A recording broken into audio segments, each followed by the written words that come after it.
سلام به همه شما دوستان و علاقمندان به هنر قالیبافی. انسی هستم. شعار من همچنان با من بباف. قرار گذاشتیم که این روزها رو در کنار هم به ادبیات ایران و جهان بپردازیم. مثل من یه لیوان چای برای خودتون بریزید و به این داستان کوتاه تا هر جاش که برسیم گوش کنید. من سعی میکنم که میزان ساعتش رو کمتر بذارم. اگر نیمه تمام شد برای جلسه بعد ادامه میدم که شما هم بتونید در داخل ایران با وجود نت‌های نصف نیمه که دارید دانلودش کنید و گوش کنید. پس بشینید به پای قصه امروز من.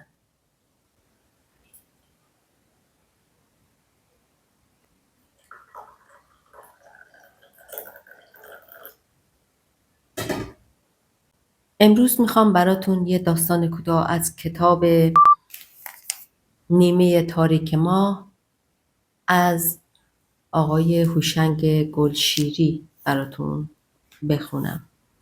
اسم این داستان کوتاه هست انفجار بزرگ. میگویم چرا یکی زنگ نمیزند بگوید فضل الله خان اولین دندان پسرم کیومرث همین امروز صبح نیش زده. میشنوی امین آقا؟ اینها همهشان فقط بلدن نفوس بد بزنن، ناله کنند که عمه جانم فوت کرده. دنده هام، این دنده راستم اینجا درد می کند. آن وقت من حرفی نمی زنم. چندین و چند سال است. میشنوی زن؟ پای راستم دائم انگار که گر گرفته باشد می سوزد. اما من حرفی نمی زنم. رفیق راه پیری من است این درد. گفتن ندارد. به قول استاد کلوخه غم را باید به آب دهان خیز کرد و به زبان هی چرخاند و بعد فرو داد. گفتن ندارد. آمده است که مثلا من را ببیند. می‌بیند که من افتادم اینجا. این دوتا دیلاق را می‌بیند که ندیم منند شب و روز. آن وقت میگوید نمیدانی تاکسی چقدر گران شده تا نگوییم 100 تومان داد نزنن 200 تومان میدان ونک حتی نگاه آدم نمی کنند. گوشت با من است امینه جان. اصغر داداش محمد یعنی آمده بود دیدن عمو جانش که من باشم. گفتم چه خبر عمو؟ گفت چه بگویم؟ گفتم یه چیز خوب بگو عمو. خبری که دل مرا شاد کند. آهی کشید که گفتم چه میخواهد بگوید میفهمی؟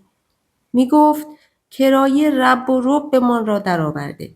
هرچه از این دست میگیریم از آن دست میدهیم به صاحب خانه. گفتم عمو زنت چی؟ چی میپوشد؟ گاهی که میروی خانه و مثلا یک شاخه بیقابلیت نرگس بهش میدهی دست نمیاندازد دور گردنت؟ شنیدی چی جوابم داد؟ گفت دلت خوش است عمو. دروغ میگویند امینه. باور کن. من میشناسم این مردم را. اگر شاد باشند سروسات بزمی را بخواهند بچینند اول پرده هاشان را کیپ تا کیپ میکشند. اما وای اگر عمه دختر عمهشان بمیرد یا حتی پای خواجه با خواجهشان ناغافل مو بردارد. نه که بشکند. فقط مو بردارد. آن وقت بیا و تماشا کن که چطور میکنندش توی بوق که آی ایها الناس. آن وقت دیشب خواب بودی تو. من بیدار شدم دیدم صدا می آید. گوش که دادم فهمیدم باران می بارد. نرم نرم می بارید و گاهی یکی دو تا به همین شیشه می خورد. خواستم چراغ روشن کنم که ببینم. گفتم بیدار می شوی. خب دست بردم آهسته تلفن را از عسلی برداشتم گذاشتم روی سینم. میخواستم به یکی زنگ بزنم که بلند شود اگر میتواند چراغ روشن کند. برود توی حیاط، برود توی مهتابی. سرش را همینطور کجکی بگیرد زیر باران تا دانه های ریز و سرد بخورد به پیشانیش. بچکد روی گونه هاش. همینطور هم فق فق گریه میکردم. و فکر می‌کردم به کی تلفن کنم که نگوید زده به سرش؟ راستش باز ترسیدم که تو بیدار بشوی و دیگر بیخوابی بزند به سرت. بعد گفتم خودم بلند میشوم، خودم را اول میکشم بالا، مینشینم، میچرخم، بعد بلند میشوم، خورده خورده میروم تا برسم به در، برسم با آسانسور. بعد دیگر میتوانم به مشرحمت یا آن یوسف یا هر کس که نگهبان ورودی ما باشد بگویم کمکم کند. بروم تا حیاط ساختمانمان. نشد. این تن وفا نکرد. امین آقا. نامردی کردن این دوتا پا. گله‌ای ازشان ندارم. مرا راه ها بردند. به بیراهه هم رفتم.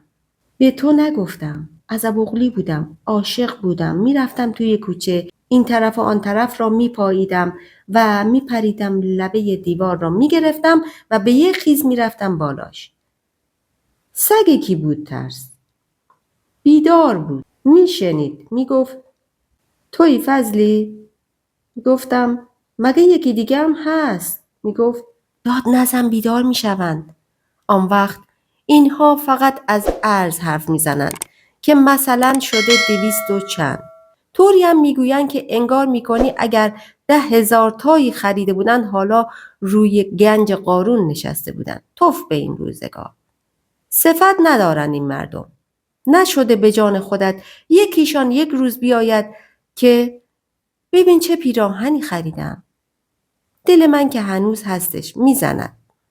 میگویم بکن دختر این روپوش را، بچخ ببینم چین چین دامنت را. میگوید من دامن نمیپوشم. شنیدی چی گفتم؟ صفیه گفت من همین بلوز و شلوار تنم میکنم، راحت تر است. این هم از اقبال من. آن دامن سفید و سرخش یادت هست؟ باید یک جایی گذاشته باشیش. همین چند سال پیش دیدمش و گرفتم جلوم و هی زار زدم. از خوشحالی. باور کن. یادم آمد. میچرخید و دامن چین چین سرخ و سفید دور آن پاهای کوچک توپل سفیدش میچرخید. میگوید من بلوز شلوار میپوشم. یه. میگوید گرمتر است. گفتم توی خانه جلوی حاج آقاتان چی؟ گفت بابا حالا دیگه کسی حوصله این حرفا رو نداره. ای وای، اگر می توانستم، اگر تو بودی و کمکم می کردی، می توانستیم دوتایی بگیریمش و بخوابانیمش روی همین تخت و من 2 شلالی می زدم به آن کفل نازنینش. جگرم حال می آمد. می گفت بچه ها تا بوق سگ پای تلویزیونن. آقا محمود هم تا بگی چی؟ خورخورش بالاست. راست که نمیگوید. زمهریر که نشده هنوز. راستش رو بگو پیرزن. آن بیرون چه خبر است؟ پشت این پنجره، آن طرف این دیوار، چه میگذرد که آقا محمود به دختر من هر شب خدا پشت میکند و تا صبح هی خورناس میکشد و این صفیه بی پدر هی فرت و فرت سیگار میکشد و به پنجره نگاه میکند تا کی صبح شود، تا باز بلند شود و اول بچه هاش را برساند، بعد برود اداره، کاکلش را بدهد تو و نمیدانم باز مقنعه‌اش را زیر گلوش سنجاق کند و تا 3 یا 3:30 همش مواظب باشد که موهایش نیایند بیرون. خودش گفت به من آتش گرفت دلم. میشنوی زن؟ پرسیدم کدام دیواران بیرون میافتد؟ کجای این فلک سوراخ می شود اگر موی دختر گم به گل من یکم فقط به اندازه یه بت جقه روی این دستمال عسلی از لبه مقنعش جوانه بزند. گفتم کی می ترسد از دختر من؟ بفرمایید. همین دیروز توی روزنامه خواندم که 15 میلیارد سال از آغاز هستی این آسمان و این زمین می گذرد. عکس آغاز خلقت را هم گرفته بودند. تازه گوشت با من است؟ میلیاردها میلیارد سال هم باید بگذرد تا هر ذره‌ای هی تجزیه شود و هی هوا سرد بشود. هوا که سرد نشده. زمهریر که نیست بیرون. از زمهریرم بدتر باید بشود. همین دیروز بود که آن رنگ نارنجی غروب افتاده بود با آن دیوار. آن وقت صفیه میگوید شربت سینه نیست بابا. آقا محمود 10 تا داروخانه را بیشتر رفته. داروخانه بنیاد هم گفتند ندارن. رفته ناصر خسرو پیدا کرده. من میخوانم. تو که میدانی روزی 2 تا روزنامه رسمی تیراژ بالای این ملک را میخوانم. کتاب هم میخوانم. توی اینها که این حرفها نیست. رادیو هم که مدام میگیرم. سلام صبح بخیر را هر روز صبح گوش میدهم. سر ساعت 2 هم همین امروز اخبار را گرفتم. از 100 یا 1000 درجه زیر صفر هم باید بگذرد. دروغ نمیگوید این صفیه؟ بفرما. این هم مجله روشنفکری. این حرفها نیست. نق البته میزنند. ولی هیچ کس نمیبینم بنویسد که دماوند صبحها وقتی خورشید هنوز پشت افق آن روبرو باشد چه شکوهی دارد. مرده اند انگار. چسناله میکنند مدام. نبودی تو. رفته بودی نان بگیری یا نمیدانم سبزی.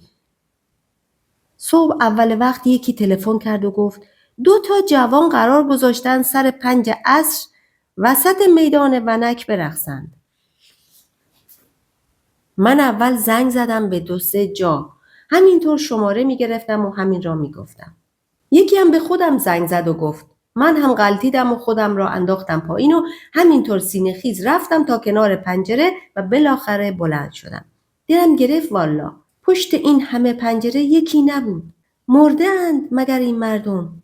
بعد هم که دست دراز کردم و به هر وزاریاتی بود پنجره را باز کردم و روی این 2 تا آرنجم خودم را کشیدم بالا که مثلا این نیمکت پایین ساختمان را ببینم. دیدم که خالی است. آن یکی هم که جلوی ورودی 3 هست خالی بود. کجا هستن این جوانها که 2 تاشان نمی آیند روی این نیمکت زیر پنجره ما بنشینند؟ دخترک آن سر و پسر این سر و بعد هی یکی روی چوب نیمکت به ناخن خط بکشد و بپرسد خب چطوری؟ و آن یکی هم بگوید خوبم. باز این یکی دور و برش را نگاه کند، دست بر چوب سرد نیمکت بکشد و بگوید خوبی؟ و دختر بگوید بد نیستم. اشکم پاشید والا. خودت که دیدی. نگفتم بهت؟ ترسیدم که باز زنگ بزنی به صفیه یا زنگ بزنی به اون الدنگ بی غیرت که من از پس این باباتان بر نمی آیم. گفتم دیر کردی. دلم شور زد. دلم شور میزند وقتی نباشی، وقتی بروی و هی من گوش بدهم و هی صدایی نیاید. سرما می شود. میشنوی امین آقا؟ سردم می شود و هی دلم شور میزند برای آن صفیه و صدیقه حتی. دریغ از یک بند انگشت کاغذ. پسر کاکل به سرتان هم که دست به دهنش میرسد حتی وقت نمی کند هفته 1 بار تلفن بزند که چطوری بابا؟ کی بود زنگ زد؟ گفت چطوری بابا؟ گفتم من خوبم میسازم. تو چطوری؟ هنوز هم ماهیگیری میروی؟ گفت ساعت خواب بابا. گفتم نامرد جمعه را که ازت نگرفتن. دست زن و بچه‌ات را بگیر و برو کنار رودخانه. چند تا ساندویچ هم توی راه بگیر تا طلعت دچار نشود باز غذا درست کند. قلاب هم که داری. بنشین کنار رودخانه روی یه تکه سنگ. و توی حرف من دوید که بیداری بابا؟ گفتم من 65 سال و 3 ماه هست که بیدارم. تو خوابی نامرد. بعد هم گوشی را گذاشتم. برای همین زنگ نمیزند. حتما جمعه ها تا لنگ ظهر خواب است. صفیه میگوید 2 تا بچه کنکوری دارد. اگر بخواهد برایشان معلم خصوصی بگیرد کم کمش ساعتی 3 تومان می شود. راست میگوید این صفیه. دانشگاه آزاد رشته پزشکی ترمی چند میگیرند؟ پس چرا توی روزنامه ها همین را حتی نمی نویسند؟ اما از من بشنو امینه جان. گیرم که قحطی باشد، گرانی باشد، اما یک چیز دیگر هم هست. یک چیزی که من نمیفهمم. آن پایین یک اتفاقی افتاده. کسی مرده که من صدای تار همسایه را نمیشنوم؟ مدتی است نمیشنوم. یادت هست گفتم برو ببین این همسایه زیری نمرده باشد. گفتی نه صداشان می آید. گفتم من هم می شنوم. آن شب از صدای جیغ زن و یا نمیدانم دخترش بیدار شدم. اما آخر نمی زند. یادت هست که ازها درست سر ساعت 3:15 در گوشه بیداد نیم ساعتی می زد؟ تو گفتی تار زدن هم دل و دماغ می خواهد. خب بله، تار زدن هم دل و دماغ می خواهد. ببینم چند صفحه دیگه مونده و فکر میکنم که طول بکشه تا بخوام بقیه رو بخونم. اینو میذارم برای جلسه بعد. امیدوارم همگیتون در سلامت و آرامش باشید، هر جای ایران که هستید و هر جای دنیا.